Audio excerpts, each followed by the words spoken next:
everyone, welcome to my channel. My name is Tanya with Mariea Tania. If this is your first time here, thank you for coming, and if you're back, then thank you for coming back. I'm going to go ahead and continue master batching. You just saw a video of me master batching my oils, and now you just saw a video of me master batching my lye. So now I'm going to master batch my oils, and I use these containers for my loaf molds. So we're going to go ahead and do that. I'll speed you through it because it can be time consuming. These oils, I use a lot of hard oils. I use coconut oil, shea butter, and palm oil, and I'll start with the hardest oils, which is coconut oil, and I'll start with putting them in my containers, and it can be kind of hard to get them out, so I use an ice cream scooper. So let's get started.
All right, that's how I mass my oils.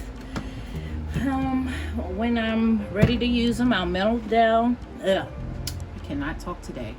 When I'm ready to use them, I'll melt them down in the microwave on 30-second intervals and bring it up to temperature, well, room temperature, and make soap. Thank you for watching my channel and this video, and see you next video. Peace.